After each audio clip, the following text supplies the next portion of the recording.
So after you get your craquelin in the freezer, the next things that you want to prepare are going to be your 2 pastry creams. So they have enough time to chill before you fill in your choux pastry. So I'm going to start with the pumpkin, and I've got a medium, smallish saucepan on the heat. I'm going to put it on medium heat, and I'm going to combine our cream, our 2 sugars, cornstarch, egg yolks, and a little pinch of salt. And I'm going to whisk this to well incorporate it, and then I'm going to keep stirring it as it comes up to a little bit of a simmer and thickens. You don't want to walk away from this when it's heating, or it will curdle or your eggs will cook and you won't end up with custard. You'll end up with kind of a weird scrambled egg thing.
So now that our custards are in the fridge and our craquelin is in the freezer, we can get started making our choux pastry. I first am having my oven preheat to 375, and I've got a medium sauce pot on the stove, and I'm going to turn up to medium heat, and I'm going to place my water and my butter. After I add in my butter, I am going to bring this up to a boil. This is seriously one of the easiest doughs to make. I remember when I was younger, my mom would tell me stories of her as a kid making cream puffs for herself when she was a kid. So if kids can do it, you can do it.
So after your dough is nice and mixed up, you're going to want to transfer that into a piping bag. And then we're going to pipe it out onto our parchment lined cookie sheets. And this dough is extremely sticky, so don't get frustrated when you make a mess filling up your piping bag.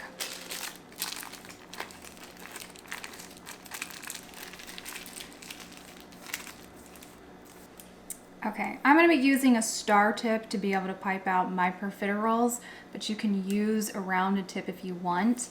I've actually never done the star pipe with craquelin before. I kind of feel like it's not going to be the best choice, but honestly, this is all I've got in my kitchen, so we're going to see how it works out.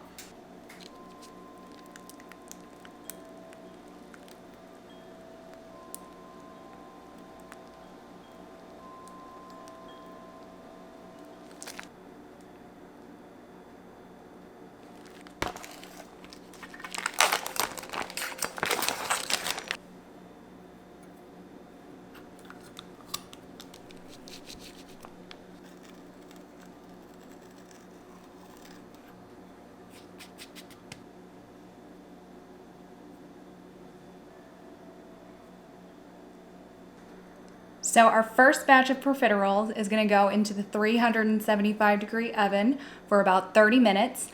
And at that point, I'm going to take this little skewer and I'm going to go in and I'm going to poke a hole in the side of each one of these to help them dry out in the last 10 minutes of baking. Most likely about 40 minutes total, 45 at the most, but I'm going to check on them and let you know when they're all done. All right, so it's been about 30 minutes.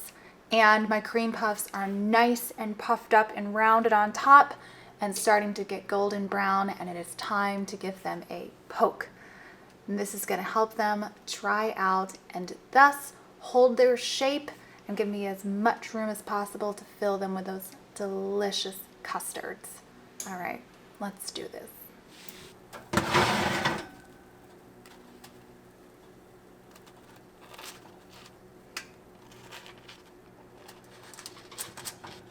5 more minutes and these will be all done.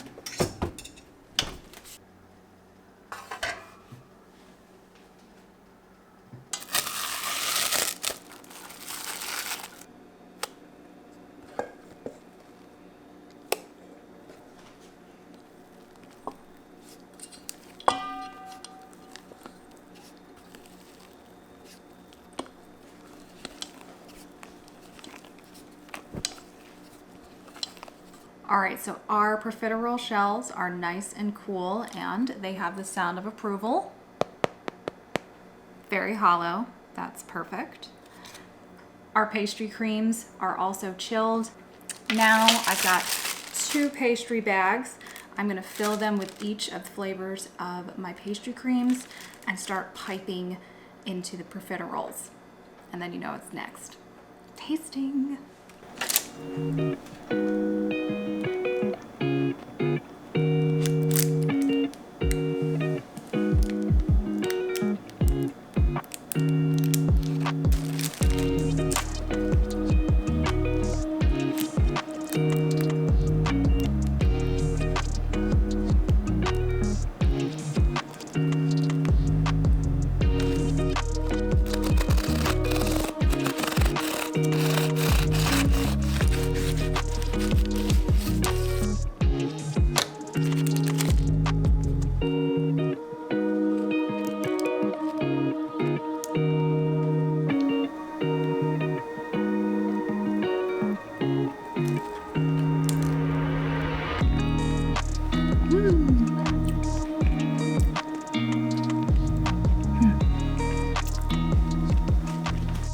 Thanks so much for cooking with me today. Stay tuned for the next episode and don't forget to like and subscribe.